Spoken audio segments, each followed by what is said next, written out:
Cuando estás en México, tú reniegas de tu religión cristiana. No te sientes cristiano en ese momento. No, yo una vez que me voy de mi casa, mi mamá, las últimas palabras de mi madre a los 14 fue: cuando te vayas, ella pensando que yo no me iba a ir nunca, me dijo: cuando te vayas de esta casa, vas a encontrar en la calle que no vas a poder ser de uno o del otro, no vas a poder andar en el medio, sos, perdón, de uno o del otro. Y dije: ¿de qué?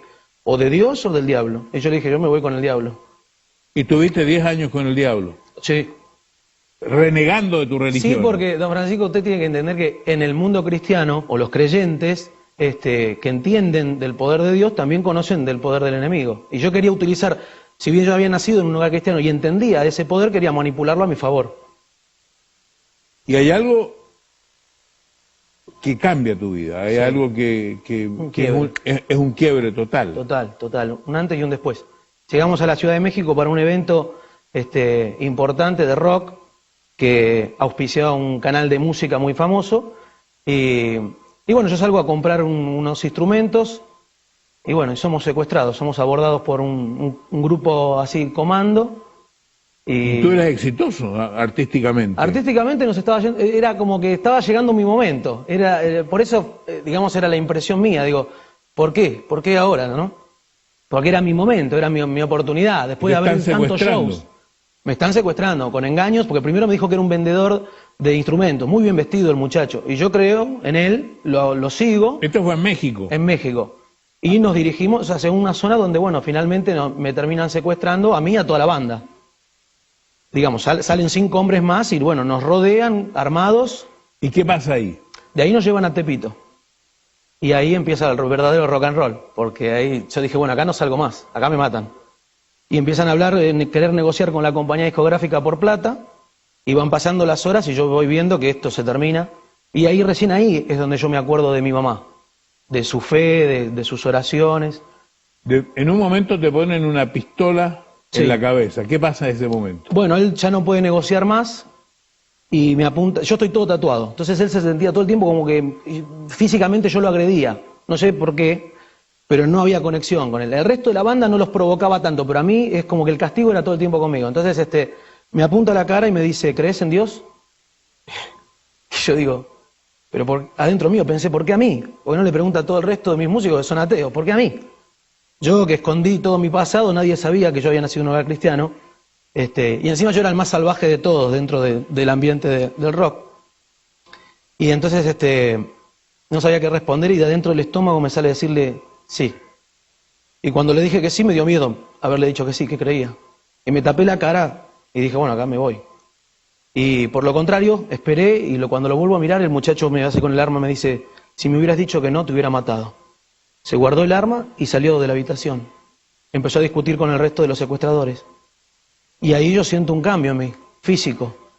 Empecé del frío y del terror que sentía, empecé a sentir un calor y no entendía, y dije: Dios está acá conmigo. ¿Por qué? No entendía por qué. Y era muy fuerte. De hecho, pasaron un montón de otras cosas más. Cuando nos están liberando, otra banda de secuestradores y narcotraficantes entran al barrio y nos quieren matar, y estos mismos hombres que nos estaban secuestrando nos defienden. Una locura total. No paraba la odisea, pero adentro mío había algo muy fuerte, un calor, una energía que era totalmente, no la había vivido en mi vida. Si bien había nacido en un hogar cristiano, me había bautizado, nunca lo había sentido. Y empecé a recordar todo eso. Pero la pregunta era: ¿por qué a mí? Si yo hice todo mal y me gustó, ¿por qué a mí? Porque hay gente que hace las cosas malas y dice: no, yo hacía cosas malas y ahora me siento mal. No, a mí me gustaba, yo hacía cosas malas y me gustaba. O sea, lo que supuestamente para la religión y para la fe eran malas, a mí me gustaba. Entonces yo le decía eso a Dios, mientras corría por esos pasillos le decía: ¿por qué a mí? Entonces, bueno, más tarde nos liberan, logramos llegar al hotel, ahí estaba la gente, la policía, la gente de la embajada, y nadie, se atemorizaron, así que nadie nos dijo nada. Entramos, llegamos a la suite, y yo me arrodillo en el baño y le digo a Dios: ¿por qué? ¿Por qué a mí? Y entra mi manager y me dice: mira, tenemos que bajar, hay que hacer la denuncia, la gente de la policía. Le digo: no voy a hacer ninguna denuncia. Me dice: mira, acá hay 25 shows, no sé cómo te vas a arreglar. Y fue la primera vez, don Francisco, que empiezo a ser otro Pablo. Y le respondí: bueno, mira, Dios se va a encargar de esos juicios. Ellos empezaron a reír de mí, y bueno, ahí nos separamos como banda.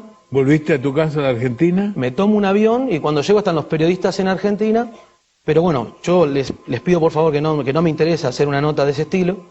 empiezo a caminar por el aeropuerto de Ezeiza, que es enorme, lleno de gente, una multitud de gente, y en esto veo, en la puerta la veo a mi mamá. Y cuando la veo a mi mamá, yo dije, ¿qué hace esta mujer acá? Me la dejé. Los últimos gritos de mi mamá en mi casa fueron,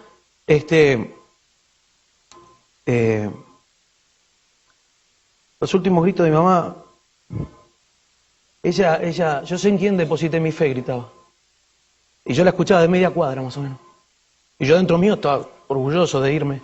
Así que la encuentro a mi mamá ahí y me quedaba esa impresión todavía. O sea, estaba mi mamá, pero me quedaba esa impresión de esa mamá controladora, de esa mamá de estar educándonos constantemente, orando por nosotros. Se dedicó a nosotros, a mí y a mi hermana. Entonces, cuando la veo, no me salió a decirle, te quiero, mamá, ¿qué haces? ¿Cómo andás? No. Me salió a decirle, ¿por qué a mí? Lo que me venía preguntando hacía horas atrás del secuestro. Y ella me abraza y me dice, porque yo oré por vos por más de 15 años y Dios hoy a la noche respondió mi oración. Y ahí la abracé. ¿Y eso fue hace cuántos años atrás? 9. 9 años. ¿Tu vida cambió? ¿Te casaste? Sí. ¿Tienes hijos? Tengo hijos. ¿Te has dedicado a la música cristiana? Sí. La verdad que Dios me regaló una vida de nuevo. Y yo me aferré a esa oportunidad. Si bien mi pasado me perseguía al principio, porque no es fácil. Cuando hablo con los chicos o con los jóvenes, les digo, no es fácil. Yo no les quiero vender que de la noche a la mañana conoces a Dios y te cambia la vida. Pero cuando conoces a Dios se abre una puerta. Y cuando vos empezás a caminar hacia esa luz, son esos pasos tuyos que vos vas dando, Él te va acompañando y ahí empieza a cambiar.